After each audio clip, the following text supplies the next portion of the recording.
नौकर टहलने चला गया। बंदर ने देखा कटोरी में कुछ रखा, पी गया दवाई, और दवाई जब पिया तो कड़वी थी।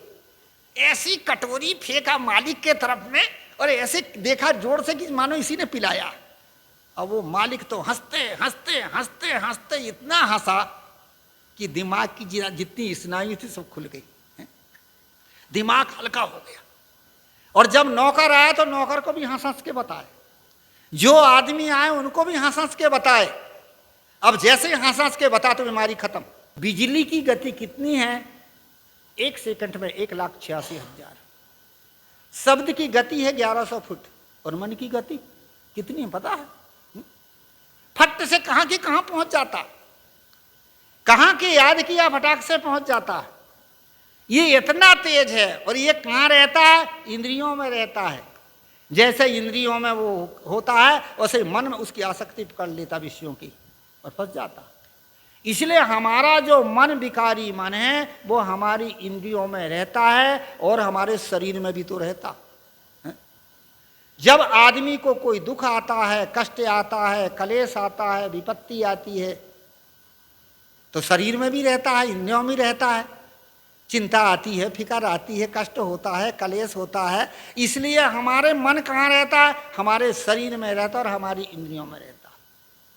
जब कोई वो आ गया, कुछ कष्ट कलेश आ गया, तो मन शरीर की चिंता करता, मेरा क्या होगा, मेरे शरीर का क्या होगा, मेरे परिवार का क्या होगा, और बस चिंता पैदा हो जाती है। इसलिए कहा जाता है कि हमारा मन इसी में रहता, शरीर भावना है तो वहीं तो रहता। इसलिए आदमी ज्यादा सोचता, सोच सोच के हैरान होता था। मैंने एक खपतड़ बाबा थे नेपाल के, उनकी पुस्तक में पढ़ा था। क्या पढ़ा था? आदमी जो है बीमारी सोच के ज्यादा बढ़ाता, शरीर को ज्यादा याद करता है, मेरे शरीर का क्या होगा, मैं बीमार हूं, मैं बीमार हूं, मन को यहीं लगाए बैठे रहता। इसलिए वो और ज्यादा चिंता होता, ज्यादा शोकित होता। डॉक्टर क्यों नहीं बताते बीमारी? ताकि आदमी झटपट मन में भयभीत ना हो जाए। तो हमारा जो मन है वो हमारे शरीर को अपना माना, इसलिए उसी में तो रहता है। तो उन्होंने बताया कि आदमी ज्यादा शरीर के प्रति सोचता है, इसलिए बीमारी और बढ़ती और बढ़ती और बढ़ती। कहा, उन्होंने एक उदाहरण लिखा है कि एक बार एक व्यक्ति बीमार हो गया, बीमारी थोड़ी सी थी। अब उसमें मन में ये बना लिया कि मैं बीमार हूं, मैं बीमार हूं, मैं बीमार हूं, और जितना ज्यादा सोचता है उतना शिथिलता आई। धीरे धीरे काम धंधा छोड़ दिया, धीरे धीरे अब सोच, मन की सोच भी दुबला पतला होने लगा, धंधा व्यवसाय सब छोड़ दिया, मैं बीमार हूं, मैं बीमार हूं। जब डॉक्टर वैद्य जब आते, हाथ देखते, कहते स्वस्थ है ये तो, कुछ भी बीमारी नहीं। कहे डॉक्टर वैद्य ठीक नहीं है, मैं बहुत बीमार हूं, उन्हें नहीं पता। इसलिए आदमी सोच सोच के मानसिक दुख पैदा करता है, और मानसिक दुख सब पैदा करता, शरीर दुबला पतला दिनों दिन होने लगा। कहा जाता एक बार घूमते फिरते, और एक मानसिक चिकित्सक आ गए। वैद्य भी थे और मानसिक चिकित्सक भी थे, मन के भी को जानते थे। तो उन्होंने क्या काम किया कि देखा है आदमी को, हाथ जब देखा तो कहे ओहो बीमारी तो कम ही, ये सोच के ज्यादा बनाया, अब इसको ठीक करना पड़ेगा। तो उनका, अरे भाई बहुत बड़े बीमार हो, बहुत ज्यादा? कहा हाँ, ये वैद्य ठीक है, ये मेरी बीमारी को पकड़ लिया, बहुत बीमारी, बड़ी विकट बीमारी, भाई कैसे बच गए।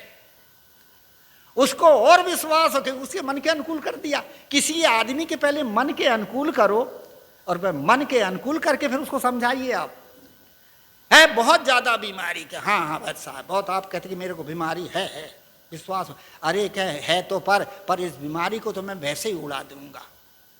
ऐसा कह, बिल्कुल कह, देखिए कुछ दिन में ठीक कर दूंगा। कह डॉक्टर वैद्य साहब बताइए क्या करना पड़ेगा? कह एक बंदर पाल लो। कह बंदर पाल लो? कह हाँ।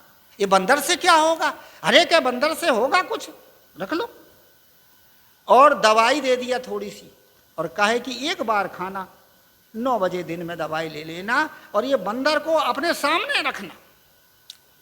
ये क्या होता है कि जब हमारा मन उदास होता, अकेलेपन में और उदासपना होता, क्योंकि हम शरीर को याद करते हैं ना, हम शरीर को याद करते हैं, हम देखे सुनी हुई चीजों की चिंतन करते हैं, चिंता करके परेशान होते, इसलिए बीमारी पैदा करते हैं। क्या ये बंदर को पाल लेना और यहीं बांध रहना खूटा में? क्या अच्छा, और दवाई पीना एक बार, क्या ठीक है। तो क्या हुआ कि जब वो बंदर को पाला तो बंदर इधर कूदे उधर कूदे, बंदर को देखते रह गए, और बंदर को देखते रहे तो लक्ष्य शरीर की तरफ नहीं रहा। कहाँ लक्ष्य हो गया? बंदर की तरफ।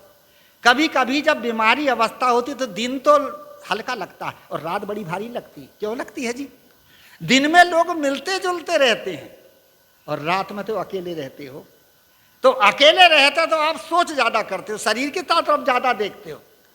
इसी प्रकार से उन्होंने सिखा दिया, कह दिया कि बंदर, अब वो बंदर नाचे, कभी कूदे, कभी इधर कभी उधर, तो मन का उसका मन जो है और बंदर तरफ रहे, अब बीमारी तरफ ज्यादा ना रहे।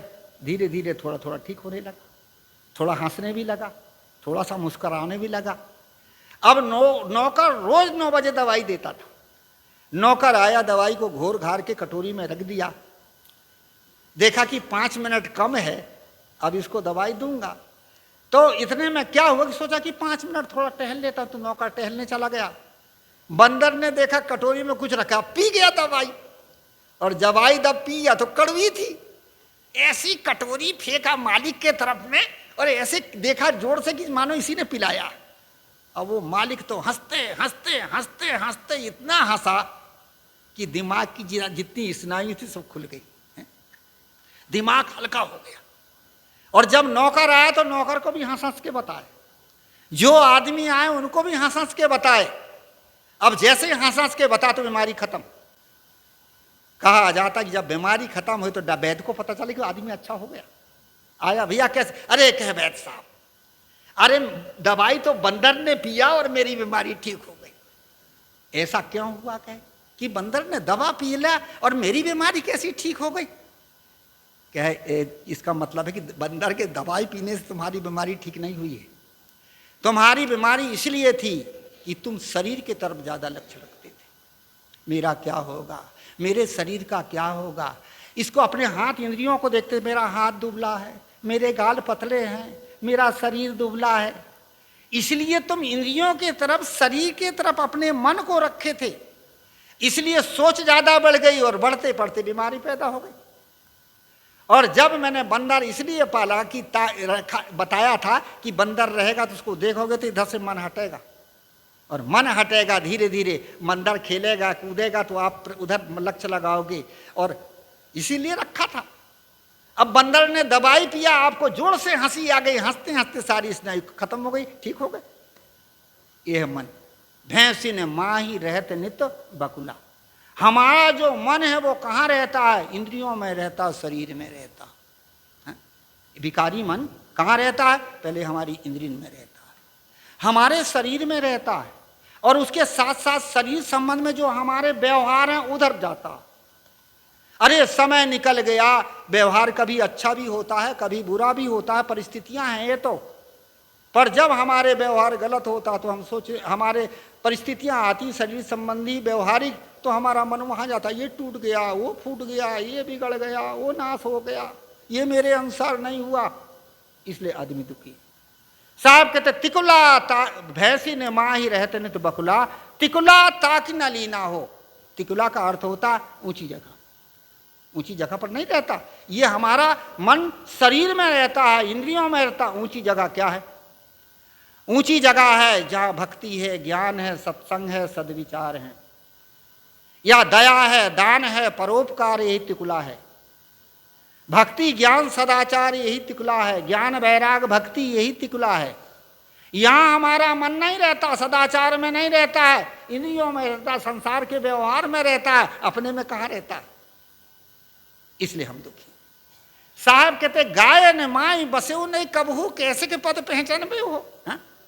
अब गाय क्या है? गाय का अर्थ होता है, गाय होती सतोगुणी। इसी प्रकार से सात्विक विचार वाले संत महापुरुष और उनकी गाई हुई वाणी बोध विचार में तो रहता ही नहीं। जो संत महात्मा शिक्षा दे रहे हैं, उपदेश दे रहे हैं, ज्ञान दे रहे हैं, या संतों के सत्संग बोध विचार, ये गाय है। यहीं सतोगुण की उत्पत्ति होती है। गाय न माही बसे उन्हें, कभी संतों के सत्संग में नहीं बैठा, ज्ञान में नहीं बैठा, बात नहीं सुना, अच्छी चीजें नहीं समझा, तो कैसे अपने पद को पहचान गए, कैसे अपने आप को, अपना पद का अर्थ होता अपनी शांति। अपना पद तो चेतन है ही है, अपना पद है अपनी शांति, अपनी मानवता, यही हमारा पद है। सबसे बड़ा पद है। आदमी के जीवन में शांति हो गई, बहुत बड़ा पद मिल गया। डॉक्टर बन जाए, कलेक्टर बन जाए, मिनिस्टर बन जाए, कुछ भी बन जाए, और यदि शांति नहीं है तो पद तो मिला डॉक्टर साहब, कलेक्टर साहब, मिनिस्टर साहब, पर भीतर में खिचड़ी चुर रही है। और जब आदमी के जीवन में शांति आ जाती है, स्थिर हो जाता। कैसे के पद पहचानबो हो